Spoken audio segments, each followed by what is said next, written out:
नमस्कार दोस्तों, I hope आप सब बहुत अच्छे होंगे और खूब मन लगा के पढ़ाई कर रहे होंगे।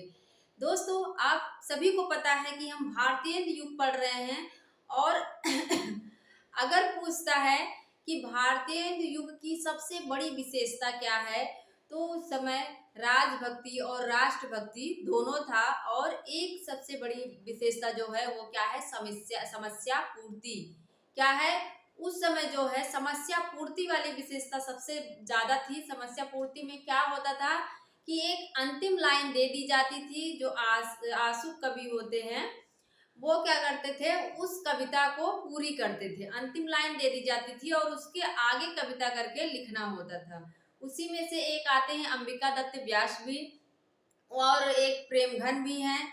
तो भारतीय युग की विशेषता अगर पूछता है और समस्या पूर्ति उसमें है, तो हम लोग उसको टिक करेंगे। देखते हैं इनकी रचनाओं को हम याद करेंगे कौन कौन है यहाँ पे। दो लोगों को मैंने आज रखा है क्योंकि रचनाएं थोड़ा कम थी, तो दो लोगों को रख लिया है। आप लोग ध्यान से देखना, इनकी रचनाएं पूछी जाती। ठाकुर जगमोहन कौन है? ठाकुर जगमोहन है। और इनकी जो रचनाएं हैं, प्रेम संपत्ति लता, श्यामा लता, श्यामा सरोजनी और देवयानी, चार रचनाएं हैं। फिर भी कहीं ना कहीं हमें बहुत ज्यादा समस्या करती हैं कि किसकी रचना है। याद कैसे करेंगे? ठाकुर जगमोहन, ये ठाकुर हैं। क्या है? ठाकुर हैं। और ठाकुर ये हमारी ट्रिक है ना, किसी जातिगत को ठेस पहुंचाना नहीं है उसमें, ये सिर्फ हमारी क्या है, ट्रिक है। तो ध्यान से देखना, ठाकुर जगमोहन सिंह हमने नहीं लिखा था, वही मुझे लग रहा था कुछ तो छूटा है। ठाकुर जगमोहन सिंह कब होता है जन्म इनका? 1857 ईस्वी में। कब होता है? 1857 में होता है। और ये जो विंध्याचल का क्षेत्र था उसका प्रकृति वर्णन बहुत ही अच्छे से करते हैं। अगर पूछे कि भारतीय युग में प्रकृति वर्णन के लिए कौन प्रसिद्ध है, तो आप किसको टिक करेंगे? ठाकुर जगमोहन को। प्रकृति वर्णन और विंध्याचल, जो विंध्य क्षेत्र है उसका इन्होंने बहुत ही अच्छे से प्रकृति वर्णन किया हुआ है। अब देखिए ट्रिक क्या है। ठाकुर है भाई, ठाकुर के पास क्या होता है? संपत्ति होती है। ठाकुर के पास क्या होता है? संपत्ति होती है। और जब उनके पास प्रेम संपत्ति लता है, बहुत सारी संपत्ति की लताएं हैं, तो वो श्यामा लता से भी शादी करते हैं, और श्यामा सरोजनी से भी शादी करते हैं, और देवयानी से भी शादी करते हैं। मतलब वो तीन तीन शादियां करते हैं। ठाकुर हैं, उनके पास बहुत सारी संपत्ति है, संपत्ति की लता है, और वो श्यामा से करते हैं, श्यामा लता से, श्यामा सरोजनी से करते हैं, देवयानी से करते हैं। यही क्या है, हमारी ट्रिक है। हो गया। अब देखते हैं अंबिका दत्त व्यास। अंबिका दत्त व्यास का जन्म कितने में होता है? 1858 ईस्वी में। कब होता है? 1858 ईस्वी में होता है। और इनकी जो महत्वपूर्ण विशेषता है, जो इनसे पूछे जाने वाले प्रश्न है, पूछा जाता है, पूरी अमी की कटोरिया सी चिरंजीवी रहो विक्टोरिया रानी। पूरी अमी की कटोरिया सी चिरंजीवी रहो विक्टोरिया रानी, किसकी पंक्ति अगर पूछे, किसकी हो जाएगी?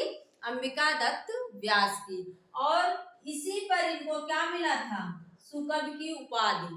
सुकवि की उपाधि किसे मिलती है? अंबिका दत्त व्यास को।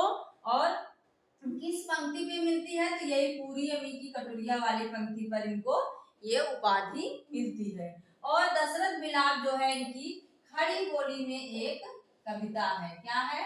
कविता है खड़ी बोली में। इसकी भाषा अगर पूछे तो खड़ी बोली। एक और इनकी जो है प्रबंध काव्य है, क्या है? कंसवध। क्या है? कंसवध। तो इसको भी याद रखिएगा। अब इनकी हम रचनाओं को याद कर लेते हैं। पावस पचासा, सुकवि सतसई, हो होरी, और एक बिहारी बिहार जो है, ये बिहारी सतसई के ऊपर टीका है। क्या है? हमने टीका वाली वीडियो आप लोगों को दी है, आप उसको जाके देख सकते हैं। उसमें ट्रिक के माध्यम से बहुत अच्छे से बता दिया है। तो बिहारी बिहार जो है वो बिहारी सतसई के ऊपर इनकी क्या है? एक टीका है। अब तीन रचनाओं को याद करना है। अंबिका। अंबिका के चरण में आप कब जाते हैं? पहले तो हम जब किशोरावस्था में होते, बाल्यावस्था में होते, खूब एंजॉय करते हैं, हमें कुछ नहीं याद होता। लेकिन जैसे ही हम 50 के होते हैं, तब हमें भगवान की याद आती है, तब हम भगवान का भजन करते हैं, मंत्र लेते हैं। तो क्या हुआ, अंबिका दत्त व्यास अंबिका के चरण में कब जाते हैं? जब 50 के होते हैं, पावस पचासा। क्या है, अंबिका के चरण में तब जाते हैं जब हम 50 के होते हैं, पावस पचासा। और तब हम सुकवि सत्सई, तब हम एक सुकवि बन जाते हैं, बहुत अच्छे से सबको जानने लगते हैं। सुकवि जैसे एक कवि सबको राय देता है कैसे रहना चाहिए, वैसे तो वैसे भी हम सबको क्या करने लगते हैं, राय देने लगते हैं, अपने पोतों को, अपने नाती को सुकवि बन जाते हैं। और हो होरी, जैसे होरी का अंतिम दिन आ जाता है, वैसे हमारा भी अंतिम दिन आ जाता है। फिर से देखो, अंबिका दत्त व्यास हैं, 50 साल के जब होते हैं तब ये सुकवि बन जाते हैं। और फिर हो होरी, इनका लास्ट में देहांत हो जाता है होरी की तरह। तो दोस्तों आप सब जरूर बताइए कि इस तरह से पढ़ना कैसा लग रहा है, और कुछ लोग कमेंट भी करते हैं। अच्छा लग रहा है कि अगर कोई समस्या है तो बताते भी हैं, तो मुझे बहुत अच्छा लगता है देख के। और आप सब चैनल को सब्सक्राइब कर लीजिएगा, लाइक कर दीजिएगा, शेयर कर दीजिएगा। मिलते हैं अगले वीडियो में। Thank you.